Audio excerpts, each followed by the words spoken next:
Hello viewers, welcome to my channel স্বপ্নের school.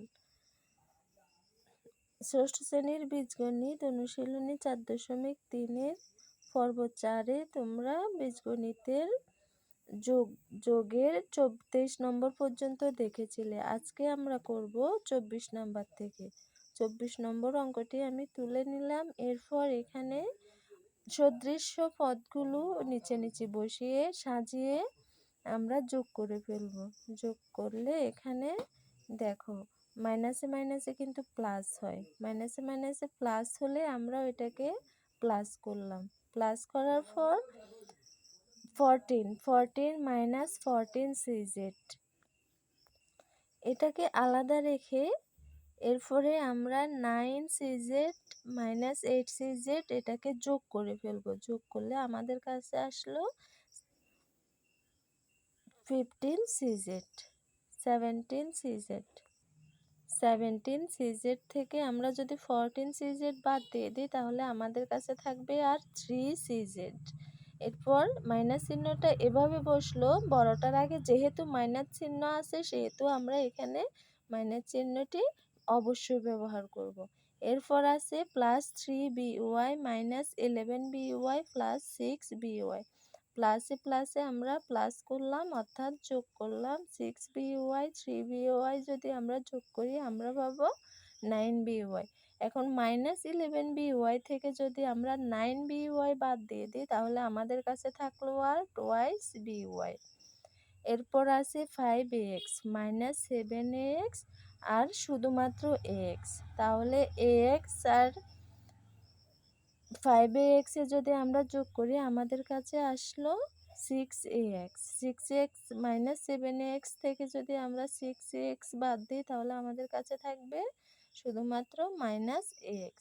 এরপরের অঙ্কটাও ঠিক একই রকম, আমরা এখানে কিন্তু 4টি রাশি রয়েছে। 4টি রাশিকে সদৃশ্য পদগুলো নিচে নিচে সাজিয়ে পেলাম। এরপর এগুলোকে আমরা যোগ করলাম। যোগ করার পর আমাদের কাছে শুধুমাত্র 5x আসলো, অর্থাৎ আমাদের অ্যান্সার শুধুমাত্র 5x রইল। এটা যদি আমি তোমাদেরকে বোঝাই তাহলে হবে প্লাসের যে সংখ্যাগুলো আছে আমরা ওগুলোকে একসাথ করে ফেলি।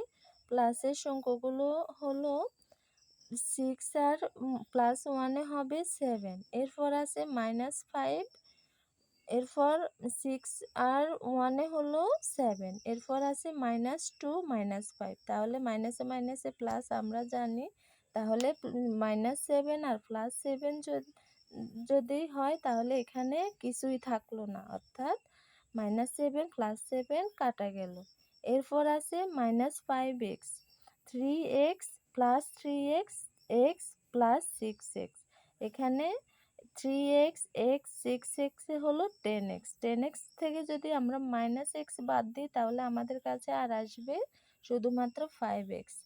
এরপরের সংখ্যাটা হলো ওই রাশির পদটি হলো x² + x², তাহলে এখানে রইল টোয়াইস x²। নিচে আছে -x² -x², তাহলে এখানে হবে মাইনাসে মাইনাসে যেহেতু প্লাস তাহলে -2 x²।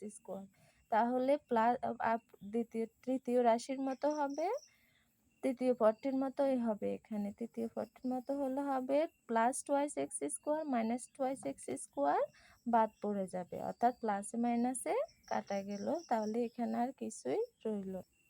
এরপরের অঙ্কটিতে আছে এগুলো হচ্ছে প্রমাণ করার অঙ্ক, দেখানোর অঙ্ক। তোমাকে দেখাতে হবে a স্কোয়ার যদি দেওয়া থাকে a square = x² + y² - z², b square = y² + z² - x² এবং c square = x² + z² - y², তাহলে নিচে যেটি দেয়া আছে তোমাকে এটি প্রমাণ করতে হবে, অর্থাৎ a² + b² + c² = x² + y² + z²। এখন আমরা লিখব, বাম পক্ষটা লিখলাম, বাম পক্ষ লিখে তার মান বসিয়ে ফেললাম। তার মান বসিয়ে আমরা প্লাস মাইনাস বাদ দিয়ে যা পেলাম তা হচ্ছে x² + y² + z²। সরি বন্ধুরা, আমি এখানে y² লিখে ফেললাম, এটা হবে z², অর্থাৎ ডান পক্ষ। তাহলে এটা দেখানো হলো।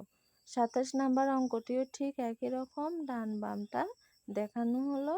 এটি ২৬ নাম্বার অঙ্কটির মতো। তোমরা দেখে নেবে প্লিজ বন্ধুরা, চ্যানেলটি লাইক এবং সাবস্ক্রাইব করে দিও। পরবর্তী ভিডিওর জন্য অবশ্যই কমেন্ট সাবস্ক্রাইব করো।